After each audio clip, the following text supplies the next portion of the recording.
So chat to me about your background in S&Cs, like here in Glasgow, and you were in Munster for a while, but like chat to me about, say, getting started and brief overview on that. It's a bit of it's not the traditional way really. So yeah, like I'm here in Glasgow now a year and a half, and I spent 9 years at Munster. Started Munster as an intern. But previous to that, I didn't, when I came out of school, I didn't go straight into strength and conditioning or sports science. To be honest, I think I was 16 starting my leaving cert, which was so young. And I didn't have an iota what I wanted to do. I turned 17 during the leaving cert, and I did electronic engineering for 4 years. So I got my degree in that, but I honestly don't know what that piece of paper actually is. I never did anything with it. But it was good. It was tough. I actually found it a very, very difficult course, but got through it. And then travelled for a year. And then came back, travelled to Australia with a friend of mine, and came back and then started to realise, okay, I need to find something here now that I'm interested in. So did a kind of a personal training course. It was really good in the School of Sport in a Thai. And I was kind of part-time, and then thought, okay, I want to take this further. And I started, doing some volunteer work, kind of personal coaching, and then started studying full-time with Satanta to do my degree in strength and conditioning. And during that time, I was lucky enough to, near the end of that, to pick up an internship with Munster Rugby, which was very, very lucky. Basically, went to a conference that they were doing, a regional conference. I think it was Charleville or maybe it was Mallow. I think it might have been Charleville. And a good friend of mine that I'd been at school with that I didn't know actually was with Munster, was interning with Munster Rugby. We got chatting and, so and so, and I would say a couple of weeks later we swapped numbers, and he gave me a text to say there was an internship role. At the time Munster was split in two regions, Cork, and he was based in Cork, and there was a role coming up in Limerick.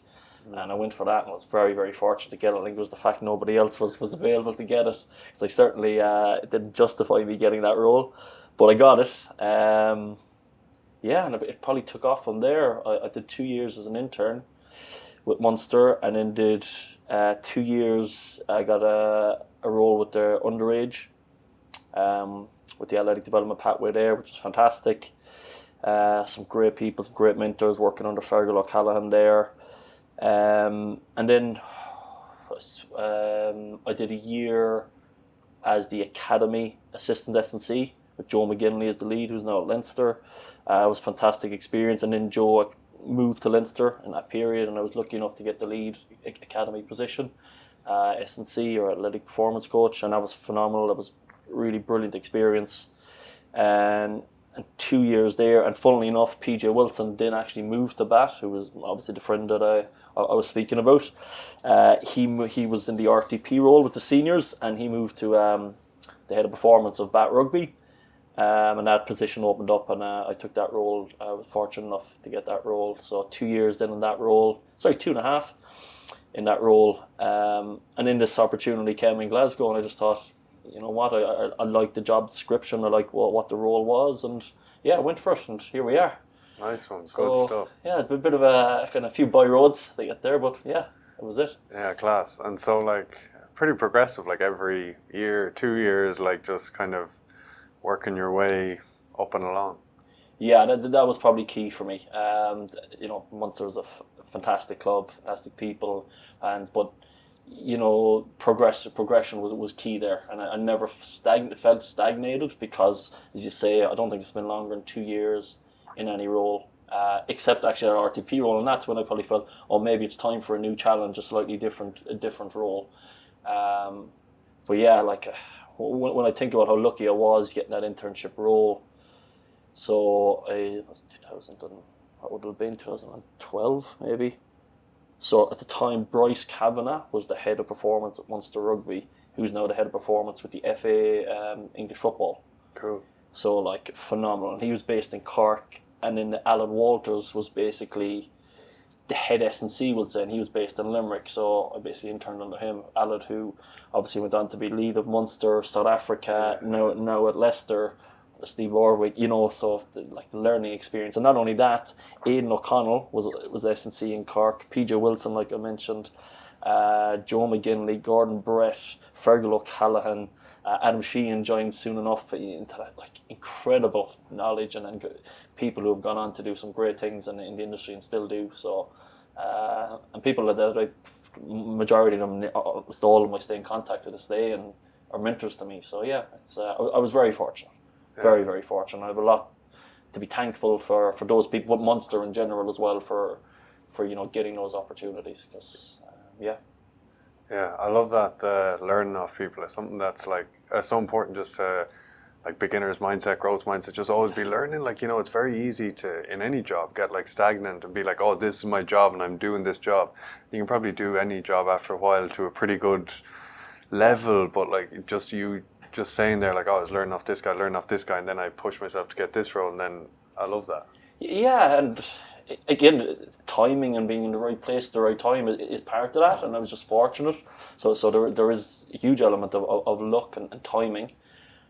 But yeah, I suppose it's the way I think I learn as well. I'm a guy who likes to learn almost do stuff, and which can be weird at times. But yeah, to try and put myself probably in a position where, okay, this is stressful because I don't know this role, and I really have to kind of swim hard initially and get a feel for it. And at the time, it feels stressful and it feels the world is falling in. But it's probably maybe how I learn, which might be a bit unorthodox. Some people will maybe go the research route and have that nailed to a T, and then go the practical route. I suppose try and blend it as much as I can, learn from the right people in terms of the research world, but also in the practical world as well. And I was incredibly fortunate with that, and I still am to this day. When look at the quality of coaches here, and I'm not just talking about S&C. I'm talking about the quality of rugby coaches that I got to experience, physios, nutritionists, support staff, both here in Glasgow and my time in Munster. So incredibly fortunate, and players. I remember when I came as intern, which isn't right. I was learning off some of the players, how they went about their business. It was my first experience, the real professional setup. And at the time, Paul O'Connell was obviously there, and just how guys like him and those guys just went about their business. It was great. It was a really good experience. Yeah, can't speak highly enough of it. That's class. And you mentioned there RTPs. That's like the return to play, and so. Within setups like Munster here or different setups, what would the different roles be? So like in the performance, strength and conditioning kind of side of the coach and staff, what would the different roles be in a team? Yeah, it can vary from club to club or department to department. My previous role to here was specifically working with the RTP players from that athletic performance side, working with the physios, working with anyone involved in that RTP process. Yeah. Here in Glasgow, we have similarities. So Robin Reedy, our athletic performance coach, does that as well as the sports science. So he kind of merges both of those roles, which is fantastic by him. So yeah, I think in most places now you will see that there's almost a specifically assigned athletic performance coach to the return to play or return to perform, as we call it here. I think because it's so individual. Every individual is different. Every injury is different. The criteria that needs to be met for that specific injury is different. There's also what the lads do here is fantastic in terms of the gains they make in terms of non-injured limbs and not, if it's a lower body injury, the gains they make in their body comp or their upper body strength, or it might be, their fitness, whatever it might be. So it's a great window of opportunity as well. So I think that's why having most clubs now, I think in the professional setup will have an assigned athletic performance coaches to work in cohesion with the physios, with the doctor, with the medics, whatever it might be, and nutrition. There's so many facets that need to work together, and that's why it's probably a challenging role and a very rewarding role. But there's so many people you got to work with. Clarity has got to be it's got to be crystal clear. Communication has got to be very smooth. Alignment has got to be down the middle because there's so many moving parts. And then you probably forget about the most important part of that is the player within the centre of it, moving around it, and I suppose what they're going through in a way. And what I think, and this is something the lads have introduced really well here under Killian Reardon, is an onboarding It's basically an alignment meeting with all the stakeholders at the start of the process to go through the plan, but also set goals and targets for that player who also has input into that. And I think the massive benefit for that is, if that's not there, the player can maybe just trudge through, just waiting to get back to play. However, when there's certain goals and things, these guys are competitive guys and they love challenges and they love trying to reach goals. They just go after something. And what you'll see here from and back in Munster was the same. These guys train more than the fit squad. They just do and just use those opportunities because ultimately don't have to worry about the element of fatigue at the weekend. We can just train to a max at both the start of the week and the back end of the week. They recover over, the Saturday, Sunday, and you press repeat and then they go again, as I'm sure they would tell you if you asked them.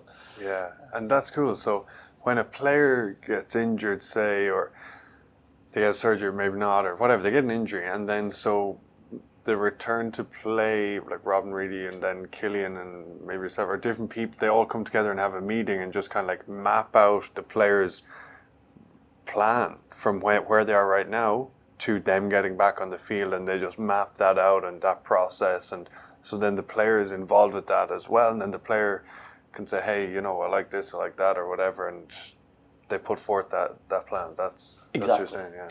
Exactly. So they'll probably meet the physio assigned to that injured player, Robin from the performance side, the nutritionist Connor, mental skills coach, the player officer might be involved. So there's a lot of different people, and obviously a rugby coach might be involved to get specific rugby work-ons, and they put the plan together. The lads have set up a great thing where they're able to get a Google Docs information sheet from the player, send it to him, and he can have his input into things he'd like to work on, areas, so they can take that information and think, okay, that certainly aligns to everything. We can't do everything you suggest, but 70% of it. Maybe sometimes you can do everything they suggest. You guys are really smart around that, to be fair to them. And then they all sit down together, go through that process. Let's say it's a 12-week injury. Here's a mapped out how the 12 weeks will work. Here's how it'll progress. Here are some of the milestones you need to meet along the way. And here are some of the other targets that might be not in terms of, what's the word I'm looking for? They won't dictate your return to play or perform, but they're athletic targets that you can work on in the meantime. Again, take a lower body injury. Here are upper body targets that we want you to try and meet. So, and I think just like all individuals, when we have goals and targets and something they aim for, it just gives us a sense of purpose. And the lads are great because it is a tough stint. You're mentally, you're not playing, and you're a little bit away from the squad at times. You might be in a slightly different schedule, but having something to go for and just keep trying to reach is important. I think the lads do a great job here, but the staff and the players then buying into it. Yeah, 100%. Because when I think back, like when I've had injuries, I remember like having a shoulder surgery or different things, and you're at square one, and getting back on the field is square 10 or whatever, point 10, and it can just seem like a vastness from there. And it's like, it's like, okay, a physio, you go in to see a physio, and this is outside of, say, you're like an environment like yours, but like you go and see a physio, and it's like, all right, go work on this, but it's very hard mentally, and you can be down because you don't see that clear path. But like you say, when you have a clear path, it's easier to attack and get excited about. I think so. We've developed a framework here that as well. So we've different stages of the RTP, but we also have components of basically the performance program, because the RTP should align with the performance program. But like we take strength, power, plyometrics, speed, agility, conditioning, contact, rugby. They are probably the big ones from the play point of view. And we just have a 1-2-3 system for each. So we obviously criteria to map on and to progress from one to the other. But again, in the player's plan, they can clearly see that, and they can obviously see it starting red, a lot of red, turning amber, and obviously turning green, and ultimately going back to that return to play a game or back into training, which is a huge milestone for them.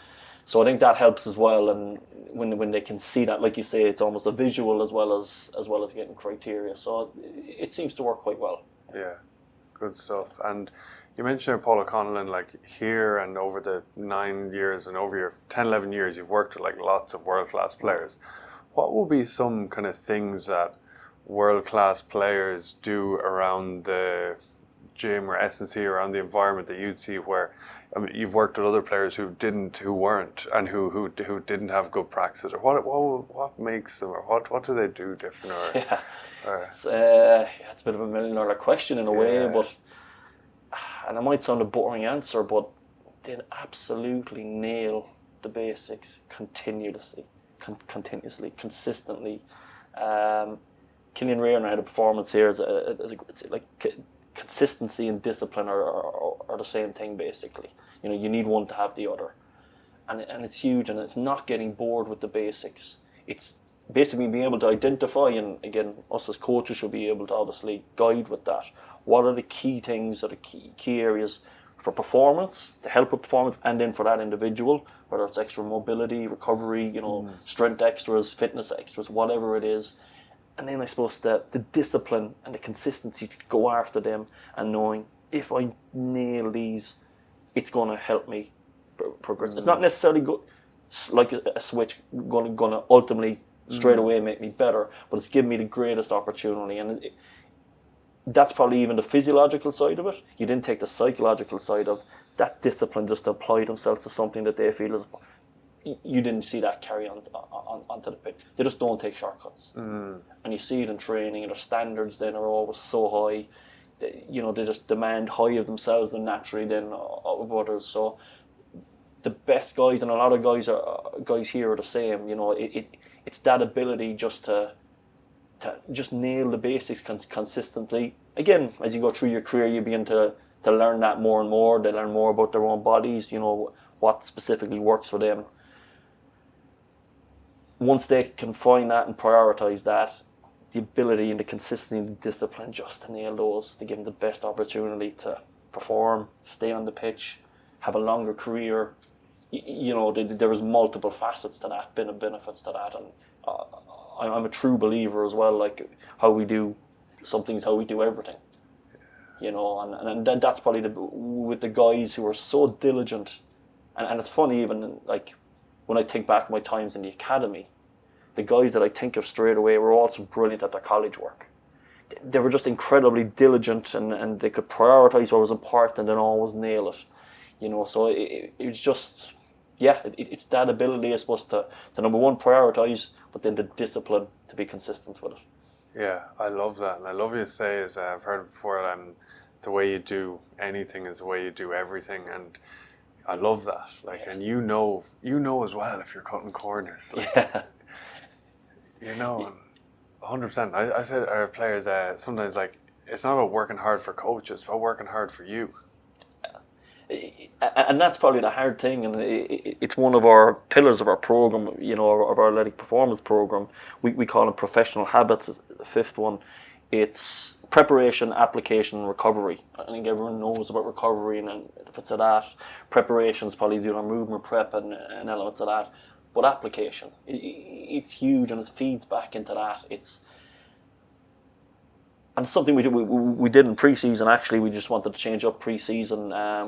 We came up with a theme, and we worked it around Dennis Rodman. Actually, if you remember Dennis Rodman of the Detroit Pistons, and a lot of people remember him and saw him probably from the Michael Jordan documentaries, maybe this mad guy, but he was an incredible teammate as well. And, you know, he would train harder than anyone. So that's what we themed our pre-season about, that when we're doing anything, it's not just for us, it's for the guy beside you. It's don't let the guy beside you down, don't let your teammates down. You know, it's not just for you. It's so important. It's so important because ultimately, if you train poor habits, they're going to carry on to with you. And Damien Hughes has a great saying: is like, you don't rise to the level of competition, you descend to the level of your training. You know, so your habits will come in, and if that training is incredibly high and standards are high, you know, you're on a winner. Your autopilot will do the right things. However, if they're a little bit below standard, and as you say, you know, taking shortcuts, cutting corners, when real stress comes on, you know, when your backs are against the wall, you know, you're on your own try line, you know, maybe 2 points up in the game and they're battering you, you know, will you get off that ground that half a second quick enough? You know, will you get round the corner to help your teammate? and it might seem so easy, but ultimately it's putting all those pieces together. You hope will ultimately transfer and help with that. Yeah, 100%, and that's the difference. That's like getting around the corner. That's when you scored the try. It's the last few percent. Exactly. It's when stress is at its utmost, and when does that happen? It's when stakes are the highest, really, and when your backs are against the wall, when you're in that dark place, and things might be going a little bit against you. Refereeing decisions, or you might be down to 14 men, and it seems like the walls are caving in. But having that individual and group strength, I suppose, to absorb it, and and I think that's what training is, and I think we have it here. With Franco's training, it's really, really it's incredible training, tough on the guys, but it's just preparing them for what a game is going to be like, and yeah. So then, when you go into those stressful environments, you can be clear of thought. You're not fatigued, and things like that. So yeah, ultimately, that's probably what we see training as, is preparing you for those moments. 100%, and it's when you're prepared and when you're at your peak, like physically, and you're fit and you're strong, you can play at the end of a game, and you just have that energy. And it's funny when you're talking there, because I was over a couple of weeks over the Stormers game, and chatting to Nige, and he was just talking about different things, kind of similar to what you're saying. And then in that Stormers game, they're third in the table or fourth, or they're way up there. They're a brilliant team like yourselves, but just you won it in the last play of the game, and it was it was like you were playing the way you were in the first 20 minutes in the last 5 minutes, playing fast, full tempo, and you score a try in the last play. And it's like kind of everything you were saying there. I'm thinking about that game, and I'm like, yeah, like that's kind of what the difference is often. Yeah, and Franco speaks about an awful lot is the process. It's all about the process, and trust the process. And I think that's a great example of it there, where the scoreline could have made the guys get a little bit tense. Do you try and play for a penalty and then win it with a penalty? But they just kept playing their game, and the DNA that the coaches, Franco, Nige, and the two Petes have installed in them. And yeah, luckily that day it worked for us. It might not work every day, but you trust the process, and you hopefully more often than not that it works for you. And I suppose from an athletic performance point of view, that we try and implement that, and maybe not as specific to out on the pitch in terms of we hope that there's an element of transfer. It's not as direct. Obviously, training will always be the biggest transfer to performance, but it's still part of it, and feeding in and trying to create those good habits. And our lads have been great with that. The players, they've bought into all that, and it's been good. Yeah, I love when you're saying that, trust the process, and like it's something that I remember as a young player. Like you kind of will be like, oh, when will it happen? Like, oh, and you're like, I need it to happen, and this big, I need to have a big performance and all that. You're kind of always, I don't know, it's a bit of an anxiousness around that. But like you were chatting earlier then about the best players, they're doing their mobility. They're not cutting corners in the gym. They're just doing their gym. They're doing their mobility. They're doing their training at max speed and all that. And that's just like, say, the process. And you're just doing all the right things all the way along, and the success just happens then. Totally agree. Franco speaks about as well, getting better every day, doing those basics well. Gives you that. And you speak about it, and you're right. As a young player, and I can say the same as a young coach. You just not having the patience or the discipline to stay with the process. Oh, this is cool. I'm going to try this. This block. I'm going to try that. I'm going to try that. And thinking, well, actually, initially I identified these were the key pillars, but now I'm over here, way off it. So yeah, certainly experience helps with it, and I found that as a coach. And Killian Rearnear he's fantastic with that, and he's really good with me on that to keep us aligned and keep us in focus, to say the priority is the priority. We know what it is. Let's back ourselves. We've identified these as being the priority. Let's back ourselves and get as good as we can, and make the players the best they can be in those things we've identified. Cool, yeah. What are you mentioned earlier, like 5 pillars of performance? Yeah, so again, this is just what we have identified here. Not saying this is the right way or anything, but as Killian would say, these are the horses that we've decided to back, and we're going to do it. So the 5 for us at the moment we call pillars of our program, and basically at the top of the program will always be game performance training underneath that, and then our pillars hopefully prop that up. Strength and power will be one pillar, conditioning number 2, speed and agility pillar number 3, body composition pillar number 4, either lean mass or body fat, what would be, and like I said, the professional habits is pillar number 5 for us. Now there's a lot of things underneath then that supplement that, and plyometric, stability, mobility, movement quality, speed tech, whatever it might be, that supplement underneath that and give you almost a base for it. But ultimately they're the 5 pillars, and what we've tried to do here, I suppose, is with those pillars then we look at creating objective markers for each of those and creating standards, so we can assess ourselves and assess the players and see if our program's working. Is the program improving? Are the players improving? Are we improving consistently and giving ourselves the best chance to ultimately perform well in training, so ultimately we can perform well in the game, and the coaches can do, I suppose, what they like with them to an extent. And we just, again, back to a simple traffic light system. We have a green standard for our true warrior standard, as we call it. We have an amber standard, which is a competent, call it, and then a novice standard, which is our red. And we just color code of obviously different exercises. We have 4 exercises for strength. We have 2 for power. We have our skin folds for our body composition. We have our bronco test for our conditioning. What am I forgetting? We have our max velocity from our GPS, from our speed, and we have our 10-meter speed through speed gates indoor as well. So they're the things, getting as much objective data as we can to help guide our process and our decision, and so lads as well can see how they're doing. And like I said, they're quite competitive, and you probably would have seen, there's posters up in the gym with the colour code, but there's also a leaderboard as well. So as much as we're not just about doing gym work or doing anything, but if we're doing something, is trying to get better at it, get better all the time, and like I said, trying to get better, a little better every day. And even if that's guys not lifting to their max, which you can't do every day, we obviously periodise it within the season. But again, if they're going sub-max, just maximising that, whether it's technically being brilliant, just moving the bar that little bit faster, whatever it might be, or jump, just trying to maximise everything you do in there. Yeah. Something when you mentioned, I find interesting, body composition. So when I was younger, played number 8 second row, but you're trying to get bigger and whatever. But I think a mistake that inexperienced players make is you kind of think of bodybuilders, or you think of like 6-packs, and you know what I mean.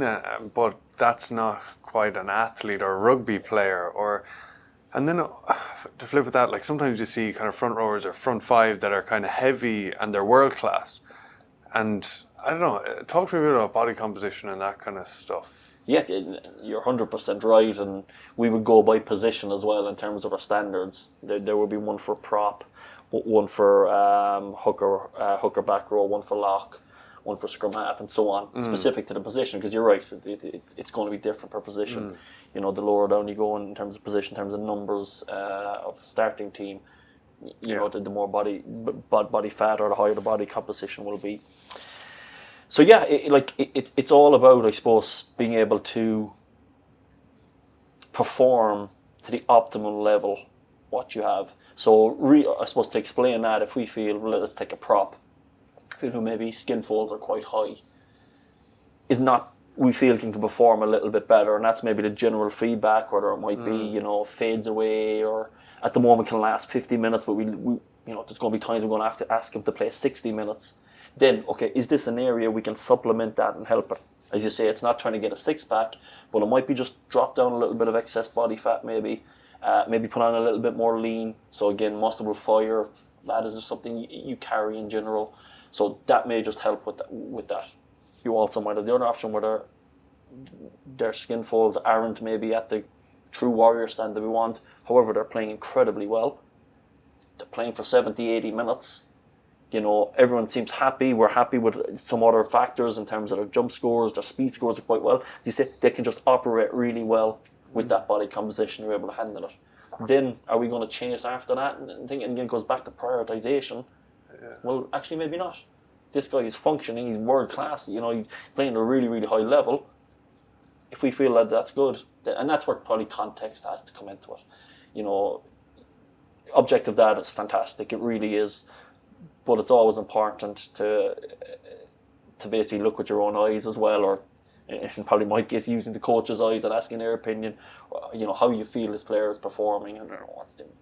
And, you know, if the player is performing to an ultimately high level, it's not an issue. Should we make it an issue? Probably not. Probably not. So it's always taking that into context. And again, the flip side, not to contradict myself, if we feel, we can make this player 1 or 2% better, then that's our time. Okay, we'll introduce slightly, we'll add something in, the nutritionist will help out, whatever it might be.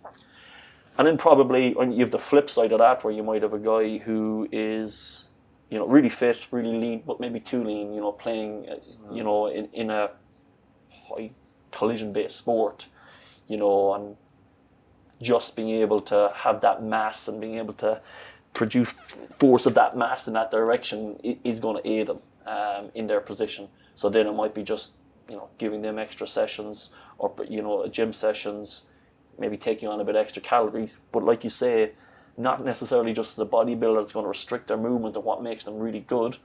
And you don't want to put on excessive fat either, because it might stop them from performing. So yeah, it's a fine balance, but it probably goes back to that discipline and consistency. And a plan is like, put a plan in place. It's not going to happen overnight. You know, especially if it's a young kid, you know, you've plenty of time to keep progressing. And again, a little brick at a time, one brick at a time, and suddenly before you know it, you have a wall, you know. So yeah.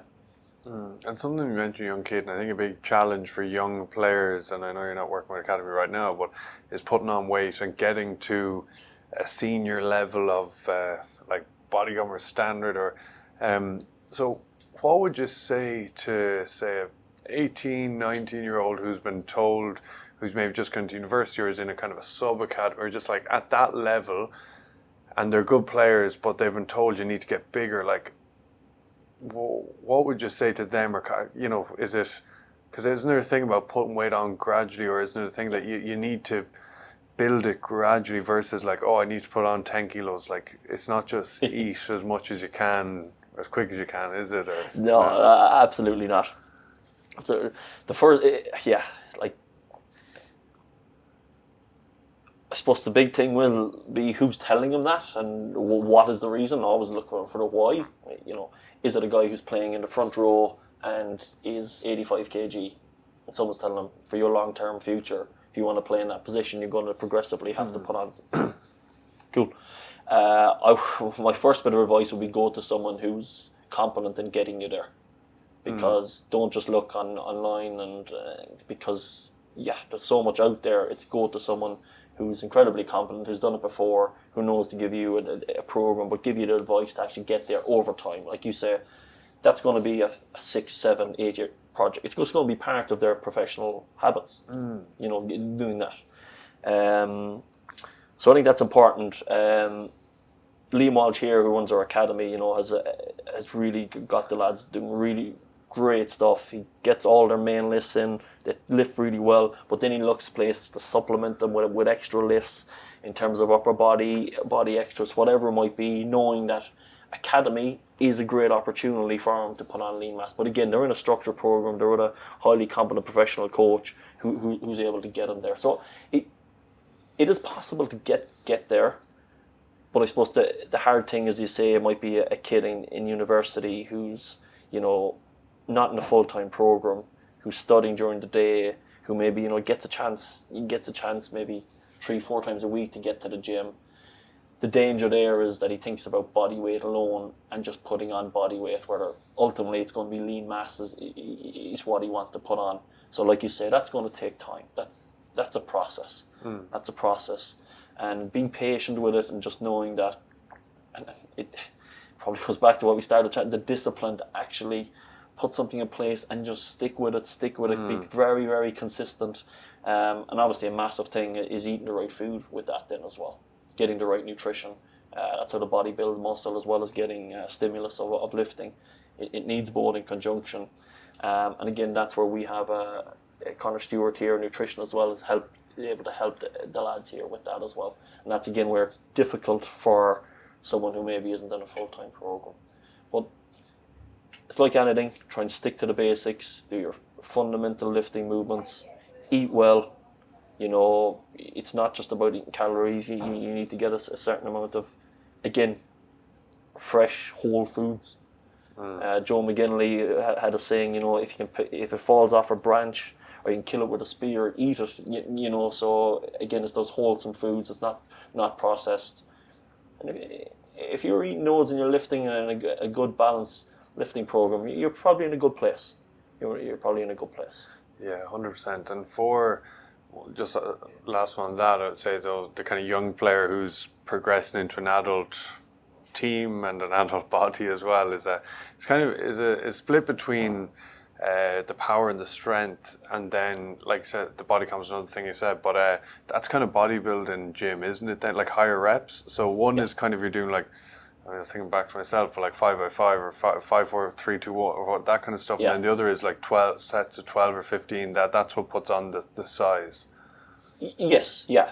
Like you will get lean mass gains from doing max strength work. There will be an element of that. But yeah, if you're specifically looking to increase lean mass, you're looking to stress that muscle to its maximum capacity. So yeah, you're looking at those high reps, and you're looking at different schemes to try and do that. But again, going back to the person who's maybe who's not in a full-time program, was maybe in university, probably because they haven't been in a structured S&C program, you know, coming out of it, actually stimulus and just general lifting, they will have a really good response to that. So, you know, you don't have to reinvent the wheel with it. Just getting a very, very simple, consistent, having I would say a nice mix of your strength work and an element of power maybe, and your supplementary high volume works in a program, making sure you're balanced with lower body, upper body, push, pull, just your core work, different things like that. If you're consistent with that and consistent with healthy eating, you'll be in a good place. If you want to make real gains and look at making real lean mass, then you need to go to a professional coach or a trainer. Of course. And think about, say, like, you know, a club player or an amateur player that steps into a professional environment. I think it happens everywhere. A couple of weeks ago, I was chatting to someone there, like, oh, that guy was playing with the whatever, and he's come in this year and he's doing really well. And it happens everywhere. Is there anything in general that you see, say, like it's AIL back home or whatever it is here, but that a club player steps in where they're lacking? Is there any general over the years that you see, like, oh, this is a great club player, and anything from an SC point of view when they step into the professional environment that they're quite behind with? It's a great question. Really good question. I think probably as a whole, it's probably a shock to the system in terms of the amount of training is probably the big thing. Like you said, even though they might have to work, let's say if they were playing AIL or in college, university, and then train in the evenings maybe, or whatever it might be, now you're in maybe 7, 8 o'clock and you're there till 4 o'clock on a Monday, Tuesday, Thursday, maybe Friday. So there is, the volume of training definitely increases. But there's some guys that certainly have come in here and who responded really well to that. So it can be a mix, Brian. It can be sometimes the level of rugby that they've been exposed to. You know, it might be that rugby's just been played at we would hope that it's played at a faster pace than club. It should be, or else there's something wrong. So that can be sometimes tricky. But what I would say, the more and more, I think obviously strength and conditioning and general health is obviously more widespread to general and some clubs have fantastic setups now as well in terms of, you know, their athletic performance program and their medical programs. So, you know, some schools the same.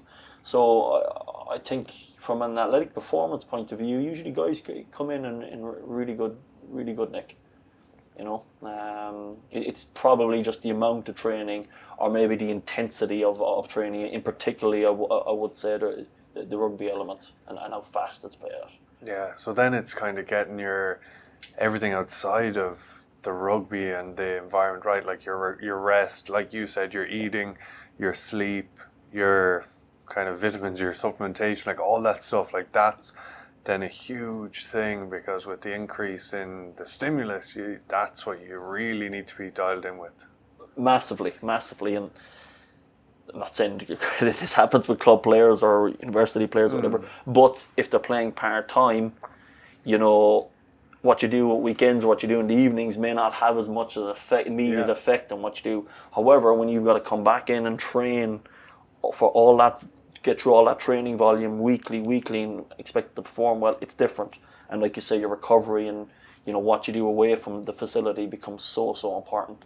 That ability to be able to go again and again, and it can become a trudge. It's a long season. We're just at the end of a 10-week block, and it is hard on guys. But that's the sport. That's the game, as you know. So for some guys, I'm sure that can be a challenge coming in a trudge. But we've had a few guys come in here this season, and they've been excellent. They've been really, really good. Probably the key was as well someone came in pre-season, which was great. So pre-season's hard for everyone, but they found their feet really quickly, and they've been excellent. Yeah, it's something, thinking back, it's funny, I had Nigel Carden, who works here, and had him on the pod before, and he coached me Connacht 20s, and it was funny, we were laughing, like looking back, that they used to absolutely beast us Monday to Friday, and then at the weekends, I would literally get the bus back to Ballina on a Friday and just like sleep and lie on the couch and just watch TV, and it was before I really knew anything about that side of it, but we worked so hard that I was nearly too tired to go for a few pints, like maybe that was their mindset. Oh, maybe, yeah. And it's funny, but it's so important. Yeah, it's so important with everything, that recovery. Like the recovery, you increase the rugby in the S&C, you got to increase the recovery and the work outside of it. That's what you touched 100%, Brian. Yeah, and look, that the social side is important as well. It's not but ultimately you're going to be expected when you come back in on the Monday, whenever it is, to go again, and that's the routine of a pro. Yeah. One thing I'm learning or hearing a lot now, I'm not playing anymore, but is the importance of hip mobility. So that's something that when I was 10 years ago, or even 7-8 years ago, didn't really hear or understand the importance of that. Is that something that you look at, or? Yeah, it's a key element. Not necessarily just hip mobility. Mobility of all the major joints that want to be mobile. Like the ankle, the hip. I think the big one for the hip is, if the hip isn't mobile, something that wants to be stable above it or below it. The knee wants to be stable, or the lumbar, the core as we call it, wants to be stable. If the hip, obviously ideally, is mobile, but it lacks that mobility, those joints above it or areas above it can actually change into be mobile when you don't want them to, if that makes sense. Yeah, I think the big one you see, the core, the lack of stability or lack of strength in the core, because it's just overcompensating because what's happening at the hip, or vice versa, because the core isn't strong in the first place, the hip is now compensating a little bit for that, so it's actually it's trying to stabilize as well as being mobile. So it's a fine balance. As you know, the body works in kind of a kinetic chain, so again, majority of the time we'll obviously work from the foot up, because ground contact, working from the ground, coming up, so having a stable foot position, ankle position is key to hip stability. So for me, I always think mobility and stability work side by side. It's the old elastic band. It's fine having a elastic band that's flexible, but it doesn't have a point to fix for. You can't get that tension or use any force on it, so it's kind of useless. Where if you have a point where it can actually stick to, that's stable, now that flexibility in the muscle is actually ideal the way we want it. So I suppose going back to your question in terms of athletic movements, it's key. You think of what rugby is, you think of running. Number one, it's a running, it's still a running bit of sport. Then you think of tackling, body height, carrying, scrum position, mauling. All needs flexibility and mobility of that, that lower body. So it's a key part. Yeah, it's something we absolutely train. We try and start every week coming off a game, or even if we're not on a Monday, with a mobility session. just to restore guys. We probably have something that we call hip conditioning as part of our program as well, where we're just looking to make sure we can be able to get full extension of the hip. And again, if the hip will live in too much flexion, it'll just get comfortable in that position, where we want to be able to have it to be, very mobile and be able to extend fully, because naturally we live in flexion a lot. But ultimately, then we want to load it in different positions. Like we want to be able to squat deep. So again, we need the hip mobility and the ankle mobility to be able to do that. So it is a key component of athletic performance. Yeah. Yeah, and you mentioned there, so full flexion for a hip is like being in a hip flexor stretch and like fully leaning very far forward. That's what a flexion for the hip, is it? Flexion for the hip is like even sitting down. We're flexed at the hip. So, Okay. but if you think of a deep squat, will be flexion of the hip. So we kind of live in that position a lot. And Yeah. if the hips are tight, that psoas muscle can tend to shorten a little bit. So, to compensate that, we always try and make sure we can achieve full extension, which is the antagonist, the opposite of that, work the glute, so we can almost stretch that psoas muscle, because if it's not flexing, and the opposite is, it will extend that muscle. So yeah, we look at elements of that. We look at our low levels, we'll call it low level, but I suppose our basic element is stretching. But we also look at that stability and making sure that we have good core function. Breathing is another element we look at, which is, for me, maybe the most fundamental element of core bracing. It's a huge component of it. The ability to diaphragm breathe rather than breathing from our chest, which gives that rib flare, which we want to avoid. Again, if those ribs are flared up, it means something is slightly switched off in that core. So we look at elements of that. We look at our bracing position, which is key. For every movement we have, the ability to resist forces, isometrically, have that core strength, both in, anti-rotation, anti-extension, anti-lateral flexion. So yeah, we probably tie mobility and elements of stability and movement almost together like that. I don't know if that makes it does. It does sense. 100%. Yeah. And is there anything that you started doing the last maybe couple of years, say with Munster here, that is very different when you started out? It's like any kind of practices or different things within the gym or conditioning or anything that's like quite different to when you were starting out 10 years ago? Yeah, like things change a little bit, and you adapt, but the fundamentals and the principles of training don't. Yes, right. So that's the other side, and yeah, maybe as I've gone on, it's been taking things out, and it's that a bit maturity and the ability to realize what is important and what maybe isn't as important, and what's noise, and if it's noise, remove it. So there would be an element of that. What I think has been a big addition to our program here that we've looked to do is, I've spoke about our pillars that prop up, we athletically prop up our playing model or our model of performance. This season we've almost tried to introduce what we call boulders, 3 boulders in between training and those pillars, and trying to get a bit more specific where almost athletic performance and rugby performance meet. So 3 areas. One was our kind of a game conditioning, which is based a lot around contact-based conditioning. 2 was our game speed. So taking our elements of strength and speed, but putting it into what's applicable for us. So how we break that up is basically attack and defense. Attack day is on Monday. We look at different types of stepping, cutting, the ability to get in good positions. So we break it usually up into inside. We do some very low fundamental movements, getting guys begin to talk about hip mobility and things like that, into good positions. We do some technical skills where we challenge them to be good in those positions, and then we do some opener specific skills. It might be a carry drill, 2-on-2, something like that, where we try and introduce a little bit of chaos, and again see, can they hold those good movements, those good patterns. And I suppose the thing I always try to say to the lads is getting good positions and good things happen, because what ultimately happens is their rugby capabilities kick in. The rugby skills kick in if they're in good positions. Our job is to try and ensure that they get in as many good positions as possible. Then on the Tuesdays are defence day, so we will look more defence focused, getting off the line, getting across, getting set, things like that.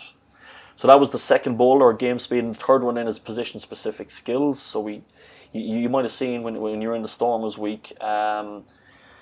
So on a Monday, Pete Horan will take some carry work with the forwards inside straight after their gym, just some banded, some footwork pre-contact. So we'll work on that. Again, good body height, using your footwork, being able to carry through contact. Tuesday, because it's the defence day, Pete March will do our close quarter skills. So what we do with our backs on Tuesday is at the back end of the gym, Pete will take half the backs, I'll take the other half, and I'll do hip conditioning, while Pete will do some close quarter skills, time and tackle, whatever contact skills is relevant maybe to the week in terms of the opposition, or to what he's periodised for this block. This is what I want to work on, whether it's I don't know, chop focus, or whether it's maybe time and tackle, hold up focus. And then Thursday we try and merge the two of those in terms of our game speed, but also in terms of our position specific skills. We look at elements. Pete might take something like passing. That's Pete Horn. Pete March then might look at the forwards and just come in as part of the gym and just take elements of, again, what's specific to that week, what area you want to work on. And then with that as well, we have Al Dickinson, our scrum coach. So Al comes in on the Tuesday gym session with the forwards and just takes guys does one-on-one drills with them as well as part of the gym. So we try and get as much almost transfer work, if you want to call it that, or kind of, again, where athletic performance we feel in rugby meets, and just can we help with transfer a little bit more there. So that's probably been a big asset. We did elements of it last year, but I think we've improved on that this year, and we've been more structured. And it's great as well for me. I get to, more interaction with the coaches and what we're doing. You get a bit more understanding as well, what they're actually looking for from their attack or their defence or whatever it might be, the scrum position, whatever it might be. So yeah, that's something that's pretty cool. And Scotland do a really good job of it here with Stuart Ewell and Chris Leck as well. They have good elements of that in their programme. So that's probably the big one, I would say, looking for those elements of transfer. Where can we help? And I think as well, like I said, the athletic performance program is very simple, very basic, and just nailing those basics. But then bringing in these elements creates that little bit of element of excitement, but different for the players, and they understand it because it's way more relatable to the game. So I think it's a win with them as well. 100%. That's really cool. And I've seen, just different things online, or different things, whatever, around, and I've seen that in different environments, where the gym is moving a bit closer to the actual rugby, like it just in, say, different movements, but then, you can do different things with bands, and 100%, that it's not just an isolated thing, and that is so cool as a player as well, to feel like you're doing more rugby stuff. It's not just, you're not just lifting weights. You're moving towards the rugby. 100%, and I think you can apply then. Okay, this is what performance. This is why we do the heavier, the slower lifting, or whatever it might be, so we can be better at this. And the coaches are phenomenal. We introduced this. They've been great at it, because there's times where maybe in pre-season I would have taken elements of it, but I'm not a rugby coach. Guys know that as well, and then so they should, So having the rugby coach there, it just this is important. This is an important part of rugby development, and they obviously getting more coaching as well, but the players love it. It works well as part of the gym, and it's just a win-win all around. And I just say we've introduced it from our elite performance, but probably the heavy lifting of it comes from the coaches. They're the guys who have to take it and run it, but.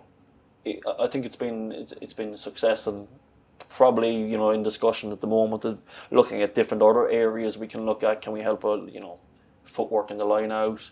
Is there different areas we can look at that again we can just aid with that and just get that extra bit in without compromising our fundamental, our pillars of performance, which we don't.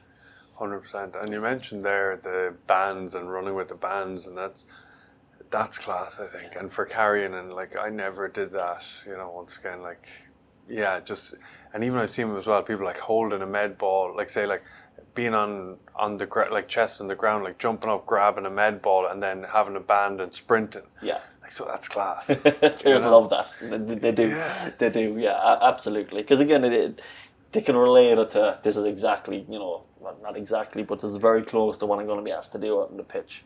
So there's a huge transfer element to that, and they can see it in front of their face. It's not just a research-based reason why you're doing it. Is actually this is a practical element that I'm going to be asked to do in training in the game, and it creates variety, which is important for players and especially for us. Like I said, from the discussion there, and you can see like our pillars are very simple, quite basic. Yeah. So, it's about nailing the basics, but then creating an element of variety and challenge for the guys, and that spark as well. And you can see that they're so enthusiastic when they do it, and then when the rugby coach is there as well, I think that's key, because then they see this is a vital part of rugby. We're not just doing a movement here, a gym move. We're doing a rugby type movement, and that's key. That for me holds all the weight. It really does.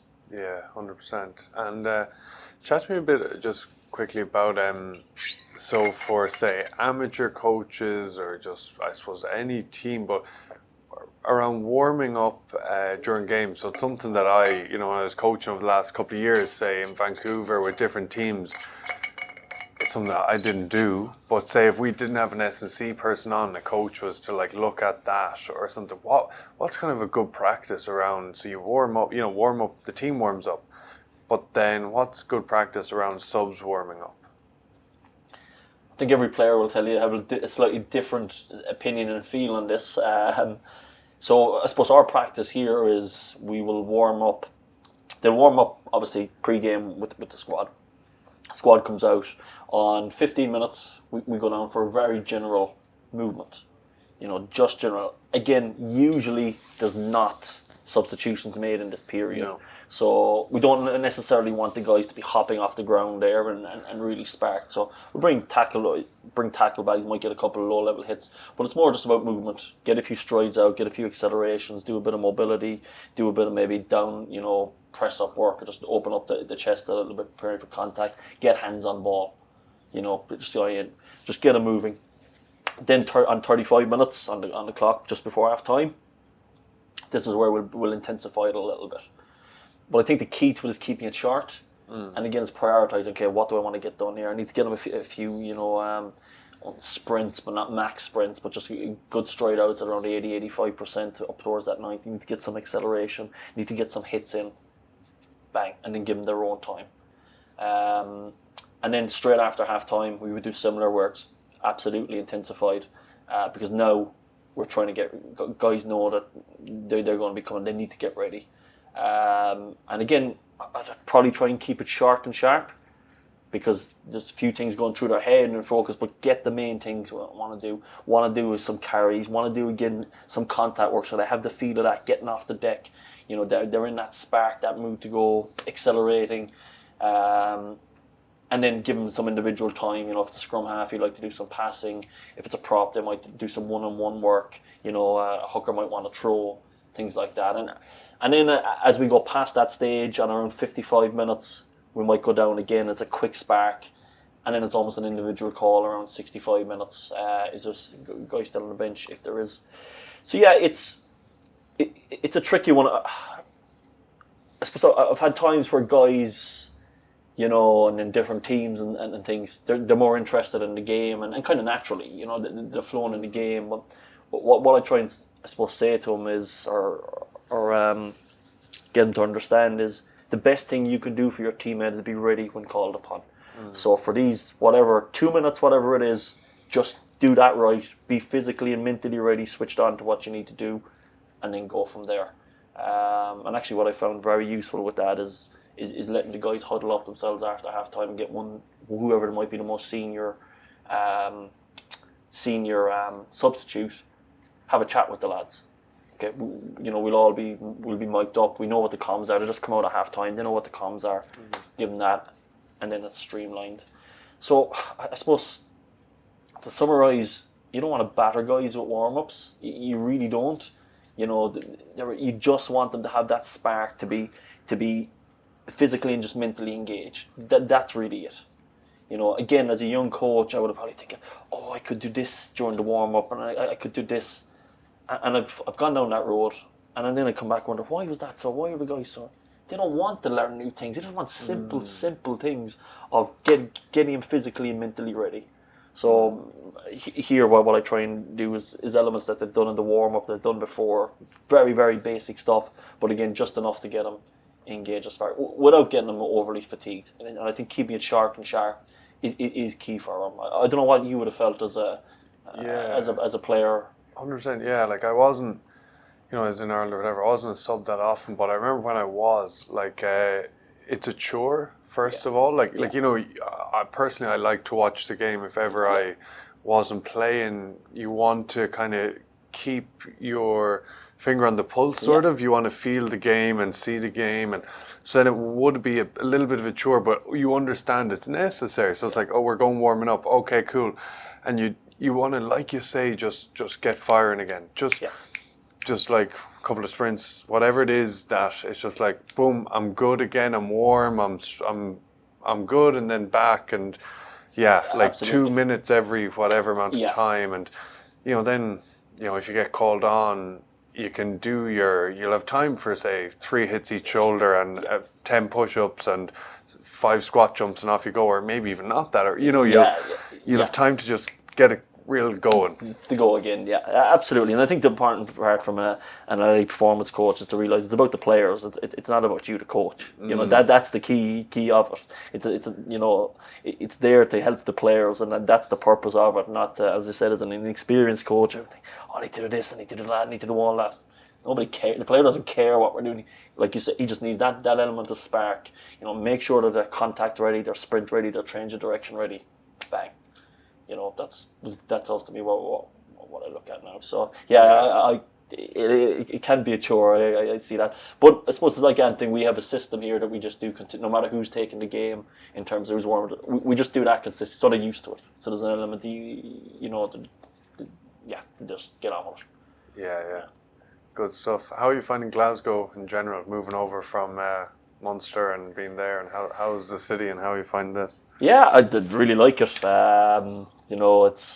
It reminds me a bit of home. I think certainly the weather certainly isn't certainly no better, probably no worse either. To be fair, it's not like we're coming from France or anywhere. It's been good. People in Glasgow are great. I love their sense of humour. People at the club here are fantastic. I like the city. I'm living out here in the West End. Really good. Challenging part, family situation. My family is still back in Limerick, so that's probably the tricky part. But it's like anything. You adapt and you make it work. So they're getting on well. I was working away, and Timmy's still in school, so in Limerick. So I get back, so I'll get a chance to get back now again next week. So to be fair, the lads here are really good like that. So anytime to get back. So that's probably the only challenge I would find being away from them. But other than that, it's a good place to live, and I highly recommend anyone come over. Yeah, good stuff. Well, hey, Damien, thanks much for your time. Right, thank you. Cheers. Unreal chatting, and appreciate it. Thank you, mate. Cheers.